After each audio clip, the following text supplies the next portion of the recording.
a todo aquel que un día dijo que te amó. Hola, ¿qué tal, gente? El día de hoy vamos a ver la trilogía original del Exorcista, así que si quieres ver la segunda parte, no olvides dejar tu like, comentar y suscribirte por si aún no lo has hecho. Y bueno, sin más que decir, comencemos. El Exorcista. Esta historia inicia en una excavación arqueológica al norte de Irak, donde el arqueólogo y padre de la iglesia católica, Lancaster Merrin, descubre un amuleto extraño. Esto deja al padre muy preocupado y tembloroso, ya que el amuleto que encontró es idéntico a la estatua de Pazuzu, un demonio a quien el padre Merrin había expulsado de una persona poseída a tiempo atrás. Mientras tanto, en Estados Unidos, conocemos a la exitosa actriz Chris McNeil, quien vive junto a su hija de 12 años llamada Regan, quien últimamente ha estado jugando con un tablero de la Ouija. Por otro lado, conocemos al padre Demian Carras, quien últimamente ha empezado a dudar de su fe, debido a la enfermedad terminal de su madre, quien al poco tiempo termina muriendo.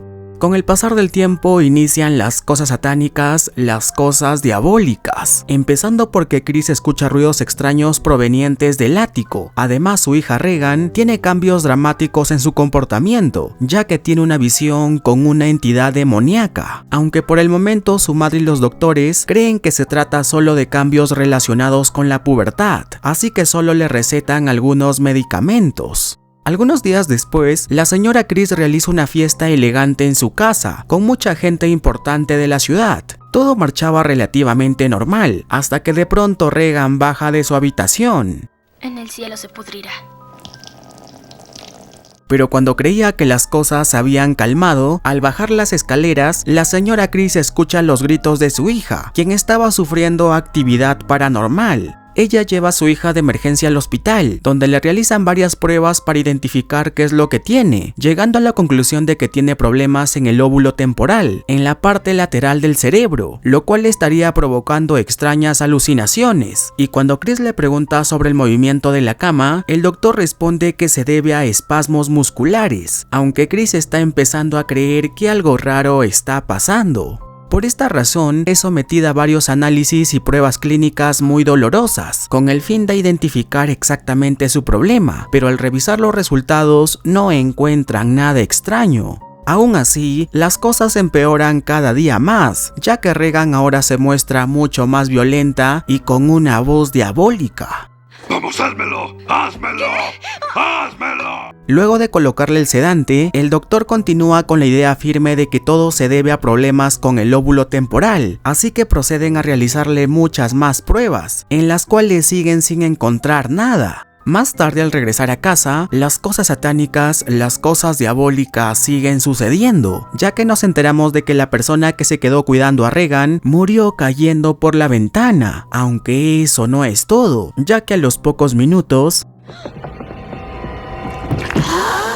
Por esta razón, Chris pide la ayuda de un psíquico, quien empieza a hipnotizar a Regan para luego hacerle varias preguntas, como que si hay alguien dentro de su cuerpo o si tiene visiones extrañas, hasta que de pronto Regan cambia de actitud y le termina aplastando las pelotas. Mientras tanto, cuando el padre Carras se encontraba haciendo ejercicio como todos los días, es interrumpido por un detective llamado Kinderman, quien le informa sobre la misteriosa muerte del hombre que cayó por la ventana de Regan, el cual quedó con la cabeza completamente torcida, aunque por el momento no está interesado en participar de este caso. Simultáneamente, el grupo de doctores a cargo de Regan le dicen a su madre que han hecho todo lo posible para ayudar a su hija, pero al parecer su problema no tiene nada que ver con la salud, sino más bien con el tema espiritual, así que le recomienda que le realicen un exorcismo. Y aunque Chris al inicio se niega, ya que ni ella ni su hija son creyentes, a las finales termina aceptando como última opción, más aún cuando al regresar a casa, encuentra a su hija lastimándose el cuerpo con un crucifijo. ¡Que Jesús te fornique! Es por todo esto que Chris pide la ayuda del padre Carras, a quien le pide que realice un exorcismo, pero este responde que los exorcismos dejaron de realizarse en el siglo XVI. Además, para esto se necesita la aprobación del Vaticano, y como Chris no deja de llorar, el padre acepta revisar a su hija. Al llegar a casa, Regan luce con una apariencia realmente aterradora, acompañada de una voz siniestra. Soy Demian Carras. y yo soy el diablo. Además, el demonio menciona a la madre fallecida de Carras, pidiéndole constantemente de que la libere de las ataduras, y como el padre se niega, el demonio le vomite en la cara. Luego de esto, Carras le dice a Chris que aún no tiene las pruebas suficientes para justificar un exorcismo, así que al día siguiente acude nuevamente con Regan para grabar toda la conversación con el demonio, quien luego de hablar en varios idiomas, empieza a hablar en una lengua extraña, cuando el padre la bendice con agua bendita. ¿Qué es eso? No me la acerques. ¡Ah, quema! ¡Ah, quema! Ni rem, ni rem. Además, al analizar el audio que había grabado, se percata de que es el español hablado al revés, aunque lo realmente extraño es que menciona constantemente al padre Merrin, a quien Carras no conoce ni ha oído hablar, y para empeorar las cosas, en el estómago de Regan se marca la palabra ayúdame. Es por todo esto que el padre Carras decide solicitar el permiso de la Iglesia Católica para realizar el exorcismo, pero como no tiene la experiencia necesaria, el arzobispo de la ciudad decide llamar a un experto del exterior, quien resulta ser nada más y nada menos que el padre Lancaster Merrin, el cual por cierto aún no se recupera por completo de su último exorcismo.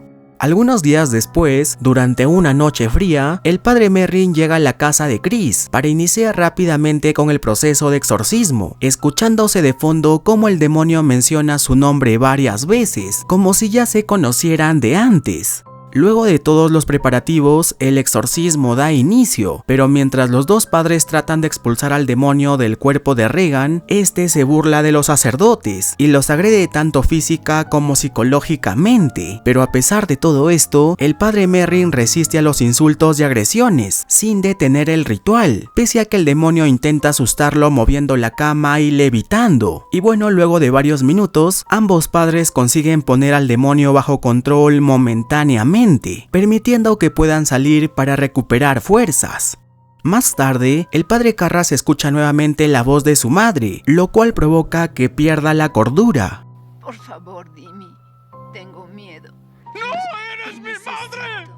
Así que por esta razón, el padre Merrin lo retira de la habitación para que él pueda continuar con el exorcismo, pero minutos después, el padre tiene un ataque al corazón y queda inconsciente, y aunque Carras intenta reanimarlo, todo es inútil. Todo esto mientras el demonio se burla y amenaza con matar a Regan. En ese momento el padre se abalanza sobre ella y reta al demonio para que se apodere de su cuerpo, dejando libre a la pobre chica. Pero antes de perder totalmente la cordura, el padre Carras decide saltar por la ventana para acabar con su vida. A los pocos minutos la policía llega al lugar, acompañados del padre Dyer, quien le da a Carras los últimos sacramentos y lo absuelve de sus pecados.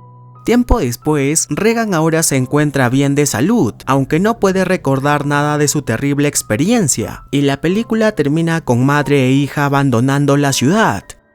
El Exorcista 2. El hereje.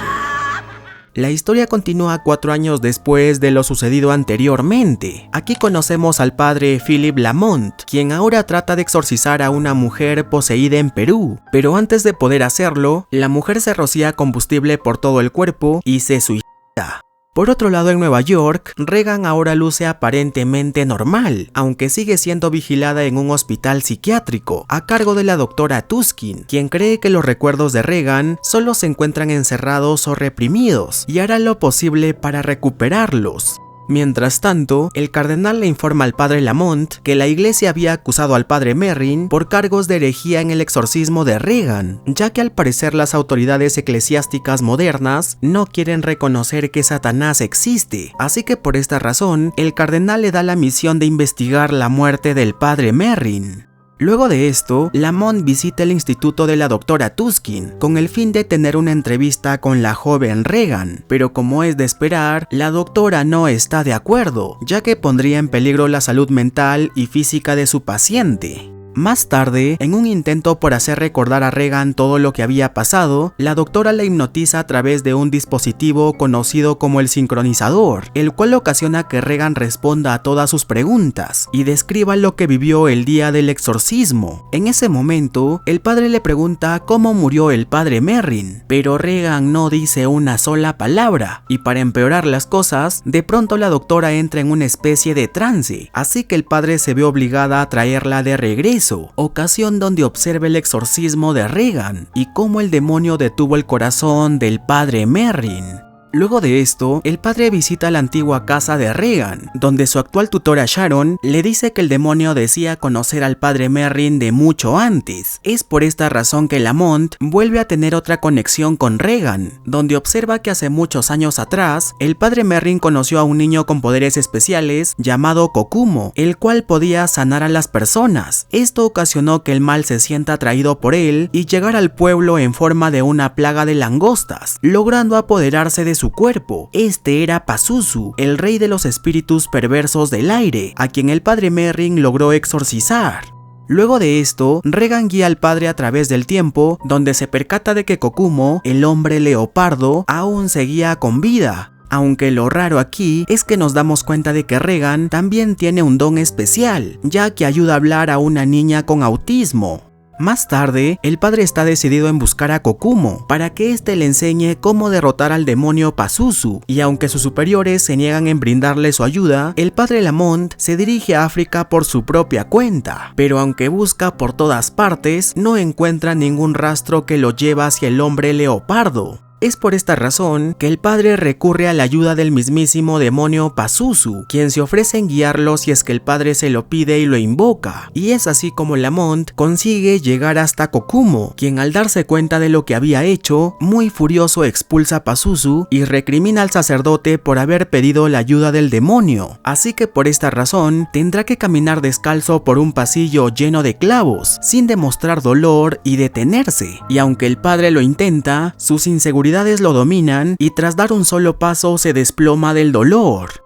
Es por todo esto que el padre convence a Regan de robarse la máquina de la doctora, para que así puedan conectarse una vez más, ocasión donde el padre Merrin le revela de que hace mucho tiempo atrás empezaron a aparecer varios niños con poderes únicos, y aunque el padre intentó protegerlos, Satanás envió al demonio Pazuzu para que se encargue de eliminar a todas estas personas, como la chica que vimos al inicio de la película. Luego de esto, el padre Lamont y Regan se dirigen a su antigua casa en Georgetown con la intención de derrotar al demonio, siendo seguidos por la doctora Tuskin y Sharon. Ya en la casa, el demonio toma la forma de Regan y tienta al padre ofreciéndole un poder ilimitado, pero como este se resiste, Pazuzu envía un enjambre de langostas para que ataquen a la pareja, ocasionando que toda la casa empiece a derrumbarse. En ese momento, el padre lucha contra el doble de Regan, donde luego de un largo forcejeo consigue abrirle el pecho y sacarle el corazón. Todo esto mientras la doctora y Sharon tienen un accidente llegando a la casa, donde Sharon muere debido a las lesiones, y la película termina con la doctora Tuskin aceptando que el mal y el bien existen, mientras que el padre y Regan se alejan del lugar, con la misión de ir por el mundo enfrentándose al mal que intente poseer a quienes llevan el poder que Dios les ha encomendado.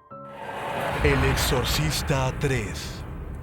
Esta historia toma lugar 15 años después del exorcismo de Regan, e ignorando lo sucedido en la segunda película. Aquí el padre Dyer y el detective Kinderman se han convertido en muy buenos amigos, sin imaginar que las cosas satánicas, las cosas diabólicas seguirían sucediendo, empezando por la iglesia donde ocurre actividad paranormal, como que algo ingresa repentinamente por la puerta y la estatua de Cristo abre los ojos. Al día siguiente, Kinderman es llamado a la escena de un asesinato, donde a un joven llamado Thomas le habían reemplazado la cabeza por la estatua que vimos anteriormente. Esa misma noche un sacerdote llamado Canavan es asesinado en su confesionario, y al igual que Thomas, también es decapitado. Pero eso no es todo, ya que luego el padre Dyer cae enfermo de repente, donde lastimosamente también termina asesinado de la misma forma. Luego de interrogar a los pacientes del pabellón, Kinderman se da cuenta de que los homicidios encajan con el modus operandi de James Venamun, o también conocido como Géminis, un asesino en serie que fue ejecutado hace 15 años, lo cual es sumamente raro.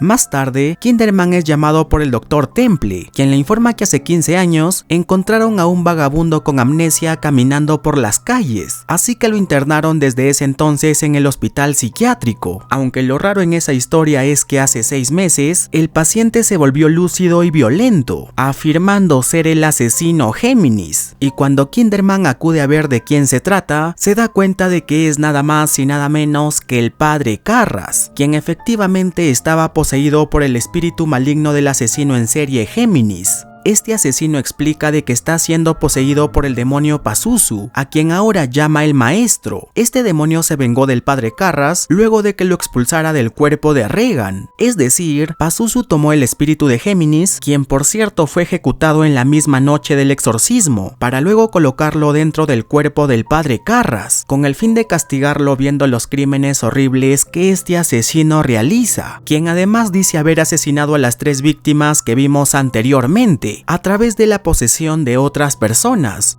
Más tarde, una de las enfermeras es eliminada. Además se encuentra en el cuerpo del doctor sin vida, con rastros de un supuesto suicidio. Pero eso no es todo, ya que luego el asesino Géminis posee a una paciente anciana, quien sale vestida de enfermera para intentar matar a Kinderman y a toda su familia, y cuando estaba a punto de cumplir su cometido, de pronto es detenida inexplicablemente, ya que al hospital había llegado el padre Morning, un sacerdote que había realizado un exorcismo en Filipinas. Enseguida el padre se dispone a realizarle un exorcismo al cuerpo de Carras, pero cuando estaba a punto de lograrlo, el demonio Pazuzu interviene para encargarse de acabar con él. En ese momento Kinderman regresa al hospital junto a la anciana, encontrando en la habitación de Carras solo una Biblia quemada y rastros de sangre, y cuando trata de meterle un plomazo a este demonio, el cuerpo de Carras poseído por el asesino en serie y el demonio Pazuzu intenta acabar con el detective.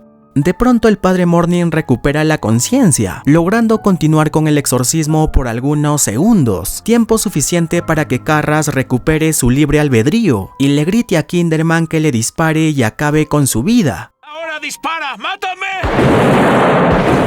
Y es así como el cuerpo de Carras es liberado de la posesión del asesino Géminis y del demonio Pazuzu.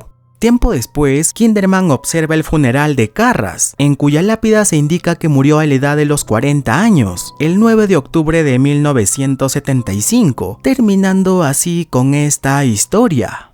Y a matar a todo aquel que un día dijo que te amó.